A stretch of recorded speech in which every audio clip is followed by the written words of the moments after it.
Episode 15 opens on the eve of the decisive assault against Mount Othrys, where Cronus and the loyal Titans have entrenched themselves behind walls of black stone and adamantine bulwarks. Intelligence gathered by Hermes' scouts confirms that the southern ramparts, though reinforced with adamant rods and bronze towers, remain the primary point of vulnerability. Zeus convenes his war council at Olympus. The Hundred-Handers will lead the opening bombardment. Poseidon will induce a targeted seaquake along the Malian Gulf to undermine the foundations, and the Cyclopes will stand ready to forge new siege weapons as breaches appear. Morale is high among the Olympian coalition. This strike is intended to end 5 years of stalemate. At first light, Cottus, Briareus, and Gyges step forward to the foot of Othrys. Each takes position behind a colossal catapult fashioned from uprooted oak and Cyclopean bronze. With a synchronized roar, they hurl boulders the size of small hills, crashing against the outer wall with earth-shaking force. Dust and debris cloud the air as splintered masonry rains down. Meanwhile, Poseidon stands on the shores of the Malian Gulf, his trident sunk deep in the sand. Gathering seawater into a swirling vortex, he channels his divine power into the tectonic plates beneath the coast. A rolling tremor ripples inland, first gentle, then fierce, cracking the rampart's base and sending fissures spidering through the wall. As the southern wall quakes, the defenders rally. Oceanus and Hyperion direct Titan engineers to shore up damaged sections, pouring molten bronze into chasms and reinforcing cracks with hastily forged girders. High above, Atlas descends from the central battlements and plants himself against a collapsing tower. With his immense strength, he braces a shattered pillar and holds it upright, even as the earth trembles beneath his feet. The conflict turns into a test of endurance. Each time a breach widens, Atlas shifts his massive shoulders to counter the shifting weight, buying precious minutes for the Titans. Zeus, observing from a nearby ridge, seizes the moment. He raises his arm and summons a concentrated bolt of lightning, smaller and more precise than those he keeps for open battle. The bolt streaks through the crack in the masonry and strikes the base of the tower where Atlas stands. The impact shatters the reinforced girders and sends Atlas sprawling backward, exhausted but alive. With their staunchest defender momentarily incapacitated, the southern breach yawns wide enough for Olympus's infantry to advance. With a thunderous war cry, Hera's forest skirmishers surge into the breach alongside chariot-borne hoplites from Athenian allies, whose bronze shields form a moving wall against returning boulders. Hermes' winged couriers dart overhead to relay orders, while the Cyclopes work rapidly at hidden forges just beyond the lines, crafting heavy javelins and reinforced plowshares repurposed as pikes.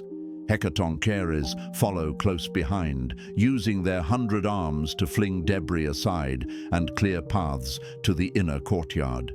Within hours, Olympus's forces have stormed the keep, reaching the central plaza. Remarkably, despite the scale of the attack, none of the 12 Titans are slain. Each is renowned for resilience as well as strength, but most are overwhelmed, disarmed, and taken prisoner. Loyal guards attempt to rally under Iapetus and Cryas, but they too are subdued once the southern tower falls. With the keep secured, Zeus orders the surrounding walls sealed and the gates barred.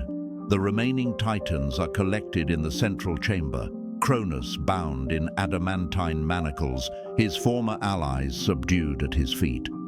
Seizing this moment of unity, Zeus announces that the era of silent coups and hidden machinations has ended. Instead, any further judgment will be delivered not by force alone, but by formal decree. He instructs Themis, goddess of divine law, and Mnemosyne, personification of memory, to join him on the rim of Tartarus for a tribunal. Their presence will ensure that the verdict is both lawful and unforgettably recorded. At dusk, the procession departs Othrys for the rim of the abyss. Torchlight flickers against the black stone as the trio, Zeus, Themis, and Mnemosyne, take seats upon a dais hewn from molten rock. Around them, the freed Cyclopes stand watch, their hammers hung but ready, and the Hundred-Handers form a protective ring, their 100 fists idle but vigilant. The captive Titans are brought forth one by one. Cronus rears sons and daughters, even the neutral Oceanus and Tethys escorted under guard. The assembly is silent, save for the distant thunder of Poseidon's watch on the gulf. Opening the tribunal, Zeus recites the charges: unlawful imprisonment of the Cyclopes and Hecatonchires by Uranus, the devouring of one's own children by Cronus, and the ongoing rebellion against the natural order of succession.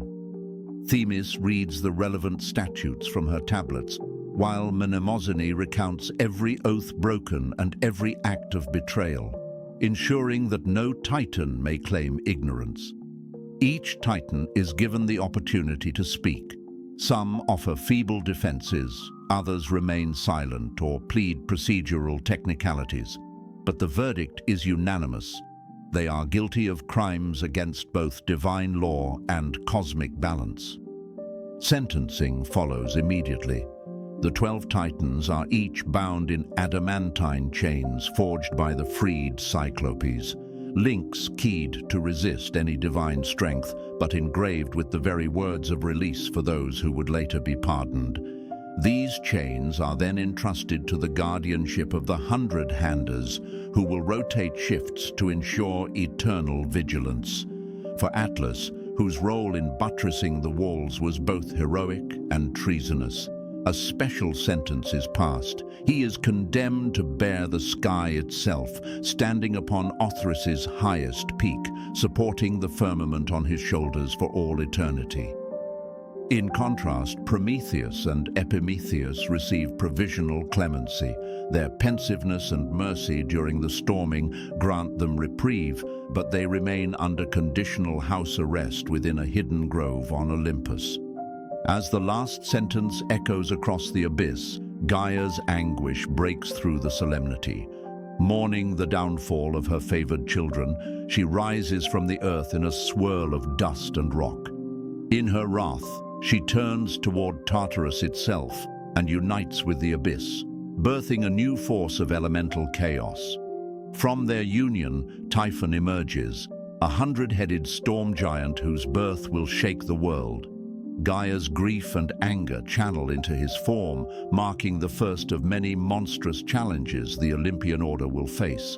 The tribunal concludes, and the freed Cyclopes' hammer shut the portal to Tartarus, sealing both the guilty and the newly born threat beneath layers of stone. Zeus stands, looking back toward Olympus, where torches now blaze in celebration and war councils begin anew to address the coming storm. He declares that the era of Titan rule has ended, but the era of Olympian supremacy is only beginning, and darker trials lie ahead. With Typhon's shadow now stirring in the depths, the cycle of rebellion and renewal continues.